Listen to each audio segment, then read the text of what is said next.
¿Saben ustedes que con una moto deportiva como esta se puede dar la vuelta al mundo? Porque esta conmigo encima nos falta muy poquito para terminarla. Mi afición por el mundo de la moto, del motociclismo, yo creo que lo llevaba ya en la sangre, porque mi padre motero yo creo que eso se lleva. Y encima viviendo en el puerto, nacido en el puerto y viviendo en el puerto, con el mundo de la moto tan cercano, es inevitable que si te tira un poquito el olor a gasolina no acabes montado encima de una moto. He pasado por cilindradas desde 49 centímetros cúbicos a 125, 600, 7,5 y 1000, que es la peque. La vuelta al mundo en moto deportiva nace de una idea muy surrealista.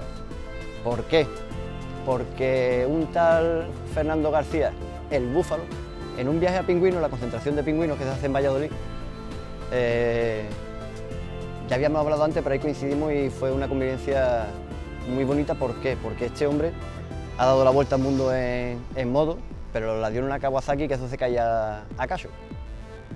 Y hablándolo con él, de que yo ya he vivido la experiencia en moto, de hacer viajes en moto, de entrar en circuito con la moto, de ir a concentraciones, de todo el abanico que conlleva tener una moto. Yo había tocado todos esos palos del abanico, pero me faltaba un último palo, que era el viaje por excelencia, por lo menos para mi entender. Un gran viaje, y para mí el gran viaje era dar la vuelta al mundo, pero yo decía que yo tenía esta moto y que con esta moto no podría aventurarme a eso. Primero tendría que cambiar a una tipo trail, o sea, algo más cómodo. Y la frase que Fernando me dijo fue la que me lanzó, que es: para hacer algo solamente tienes que hacerlo, y para dar una vuelta en moto solamente tienes que tener una moto.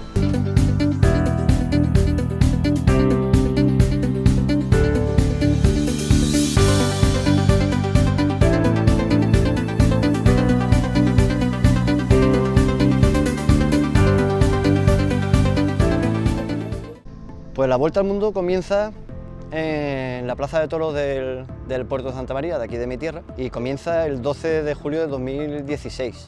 Y el poder salir desde la Plaza de Toros del puerto con mi gente me dio la energía para poder hacer, por lo menos para empezarlo con muchísima ilusión. La duración del viaje en total fueron 60 días, en total eran 22.000 kilómetros, de los cuales yo pude realizar unos 17.000 kilómetros, saliendo el 12 de junio y llegando 60 días después al puerto de Santa María. Fueron 60 etapas de 500 kilómetros cada una, y la primera fue de aquí del puerto de Santa María a Madrid, donde tenía que coger el avión para ir a Nueva York. Una vez llegué a Madrid, cogí el vuelo y llegué a Nueva York, ahí es donde empezó realmente la gran aventura, porque precisamente cuando yo llego al aeropuerto JFK de Nueva York, aquello fue una odisea ir a recoger la moto, porque yo creo que el JFK de Nueva York, no sé si será o tendrá las mismas dimensiones que el puerto, pero para poder recoger la moto tenía que coger un tren aéreo, del tren tenía que coger un autobús, y el autobús ya me llevaba a la zona de carga para recoger la moto. Y ahí encontré a mi primer amigo de viaje, que es que al acercarme para preguntar dónde podía retirar la moto, este hombre me dijo que podía esperarlo media hora que él terminaba de trabajar, y en su vehículo propio me llevó a recoger la moto. O sea que esa fue la primera gran experiencia del viaje, que realmente fue un contratiempo, porque como era de noche no podía hacer la siguiente etapa, que era de Nueva York a las cataratas del Niágara, y tuve que hacer noche en Nueva York. Y aquello también fue una odisea para encontrar un hostal. Dormí bastantes veces al raso, porque mi presupuesto era ajustarme entre 50 y 100 euros, contando en ese presupuesto gasolina, dormir y comer. Entonces había veces que o tenías que sacrificar la comida o tenías que sacrificar el dormir. Entonces te podías permitir el lujo de poder dormir 3-4 noches en el raso, pero a la tercera, cuarta noche o quinta noche ya tenías que dormir en cama, porque entre los 500 kilómetros diarios en la moto y dormir en el suelo, ya tenías que tocar un colchón. Y es cierto que es como en las películas americanas. Cuando vas a un hostal de estas características, eran $20, que al cambio, no sé si serían unos 17 euros, 18 euros.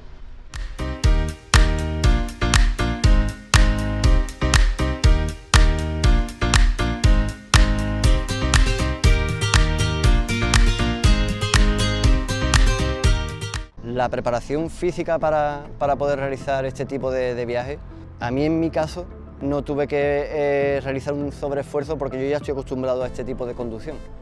Quien no esté acostumbrado a este tipo de conducción, el primer problema que tiene es la espalda y brazos y muñecas, por el tipo de postura que tiene esta moto.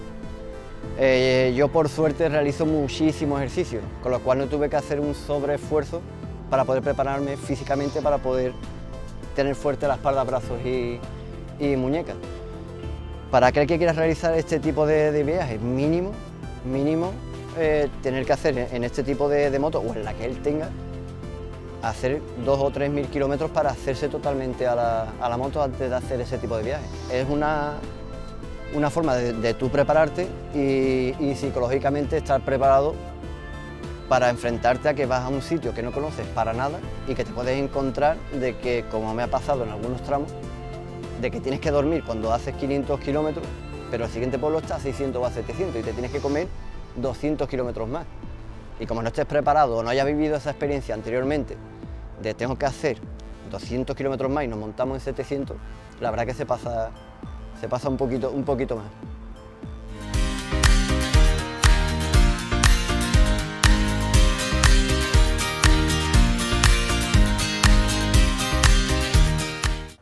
Uno de los tramos más especiales o más bonitos para mí, quitando la parte de cuando ya entro en el norte de Canadá hasta Alaska, que aquello fue precioso, el siguiente que le seguiría ese fue el tramo de entrar de Estados Unidos a las cataratas del Niágara y después visitar también Toronto. Pero el atractivo era las cataratas del Niágara, porque las cataratas del Niágara dividen Canadá de Estados Unidos, y ya que tenía que llegar a Toronto, que además me cogía en la ruta que yo tenía que hacer, es curioso cómo en la parte de Estados Unidos tienes que pagar para ver las cataratas del Niágara, sin embargo cruzas un puente, entras en Canadá y eso es un paseo marítimo para ver las cataratas del Niágara. Y así te puedes pegar todo el día, se respira una calma increíble. Desde luego es un espectáculo único.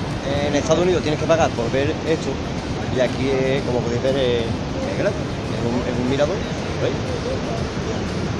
Y es gratis, es más, si os veis, este paseízo que estáis, llegáis hasta ahí abajo. No sé si os puedo enseñar ahí. Llegáis hasta allá abajo. Así que si vais a venir a ver las cataratas del Niágara, cruzar la frontera y las veis desde aquí, porque además desde Estados Unidos, el mirador ese grande que está allá atrás, y poco más. Y desde aquí pues unas vistas increíbles, además de que es gratis. Te sientas en un banquito y mira lo que tenéis enfrente. Y esa experiencia fue muy bonita. Ese tramo fue una experiencia muy bonita con las cataratas del Niágara, pero el siguiente fue muy traumático, porque tuve que entrar de las cataratas del Niágara de Canadá, tuve que entrar otra vez a Estados Unidos para continuar con el viaje y tuve que entrar por la frontera de Detroit, una de las ciudades más peligrosas del mundo. Y cruzar esa frontera, cuidado con el que quiera pasar a través de Detroit. Y yo me encontré con que antes de entrar a la frontera, te encuentras a la policía pues a una distancia como de muro a muro. Y en ese momento que tú paras la moto ya notas la tensión en el ambiente, como no hagas un gesto rápido porque esto va a ser complicado. Y tal como paro la moto, lo primero que me dice el policía es la documentación del vehículo. Y claro, yo llevaba la chaqueta y llevaba la documentación dentro. Lo normal pues tú vas sin mala intención, lo que tú haces es abrir la chaqueta para sacar la documentación y automáticamente lo primero que hace el policía, que está en una posición normal, es dar el paso atrás y coger la mano con la pistola, a lo cual tú ya frenas en seco, ya retiras la manita y el policía ya te dice, échese usted para atrás y muy despacito saque la documentación. Hay momentos que se pasan mal, porque aunque tú estés preparado para hacer 500 kilómetros diarios, es cierto que cuando tú paras en un sitio que no conoces a nadie, que tienes que buscarte dónde dormir, que tienes que buscarte dónde comer, que notas que hay gente que te apoya, pero gente que en vez de aportar destruye. Que eso realmente cuando estás preparado bien psicológicamente no hay problema ninguno. Y de hecho no debes de echarle cuenta, pero cuando son tantos kilómetros y tanto tiempo solo, hubo momentos durante el viaje que ya estás cansado físicamente y psicológicamente, que cualquier comentario en redes sociales era como que porque por suerte en mi día a día no tuve ninguna experiencia desagradable con ninguna persona, todo lo contrario. Cualquier sitio que yo preguntaba, cualquier sitio que intentaba, o cualquier sitio que yo hacía una pregunta de dónde poder dormir, dónde comer o por dónde tenía que ir, la verdad que todos fueron ayuda. Pero esos momentos de bajón, aparte que necesitas un abrazo amigo, es decir, que estoy solo, que estoy solo. O sea, estoy haciendo esto y lo estoy haciendo solo, no tengo a nadie con quien desahogarme. Podías desahogar con la familia por el teléfono, pero te hacía falta alguien para poder expresar lo que estabas sintiendo en ese momento, o sea, esa pesadez de kilómetros,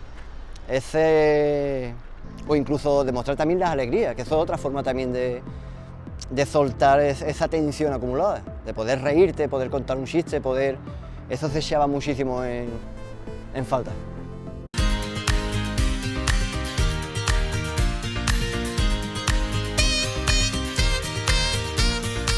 Poder elegir un único momento de alegría es complicado.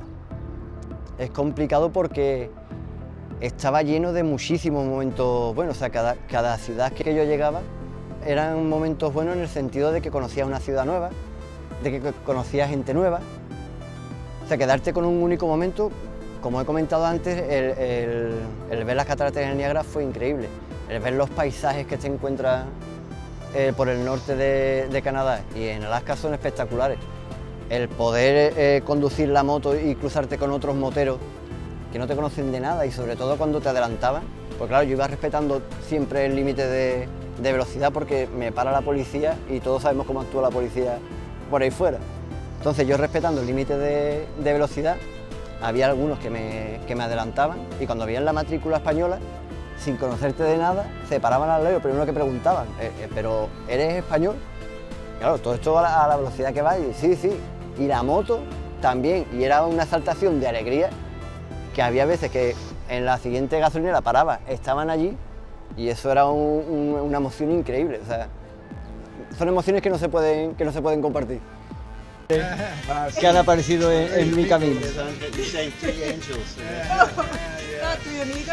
David, Marlon, and yo, Juan, yo no.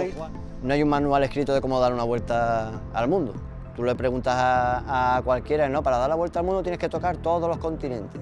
No, para dar la vuelta al mundo tienes que hacerlo por etapas. No, para dar la vuelta al mundo, y yo hice mi vuelta al mundo, que era la que yo quería hacer, que era saltar de Madrid a Nueva York y hacerlo en este sentido, cuando todo el mundo primero hace Europa y después salta a Alaska y hacer el otro tramo. Yo quería hacerlo al contrario. Una vez que llego a Anchorage es donde me encuentro con el problema, o el gran problema de mi vuelta al mundo, que es que tengo que pasar la moto de Anchorage, Alaska, a Vladivostok, Rusia. La empresa que me manda la moto de Madrid a Nueva York es la misma que me tiene que mandar la moto de Alaska a Rusia. Es una gran empresa, pero con alguien tenía que fallar y me tocó a mí. La solución que se le ocurre a esta empresa es enviarme de Alaska a Vancouver, a Canadá, porque es un aeropuerto más grande, y desde Canadá mandar la moto a Rusia. Y me encuentro con el problema, el mismo problema que me encontré en Alaska, de que por el precio que me pedían por la moto, que eran alrededor de 5 o 6 mil euros, yo no tenía ese presupuesto, tenía 60 días que me los estaba comiendo para hacer el viaje y el presupuesto no me llegaba para pasar ni la moto ni yo. Con lo cual, la única opción que me quedaba porque ya me quedaba sin día. El visado de Rusia también se me cerraba. La única opción que me quedó fue hacer en avión de Vancouver a Francia. Y una vez que llegué a Francia, pues ya entrar por Navarra y de Navarra llegar al puerto de Santa María, donde ya me recibieron todos mis seres queridos. La gran pregunta que me suelen hacer es de si he dado la vuelta al mundo en moto. La respuesta rápida es sí, pero moralmente el tramo que yo me comí de avión, por problemas ajenos a mí, pero fueron problemas, el tramo moral que yo me comí desde Vancouver hasta Francia, ese tramo en avión, eso hay que hacerlo con la moto, eso no vale. ¿Has dado la vuelta al mundo en moto? Sí, pero te has comido unos 7.000 kilómetros de avión, con lo cual ese tramo queda pendiente, no tardaremos mucho en hacerlo, eso sí es verdad, pero ese tramo, para poder decir que se han hecho todos los kilómetros, totalmente todos los kilómetros en moto, ese tramo se hará.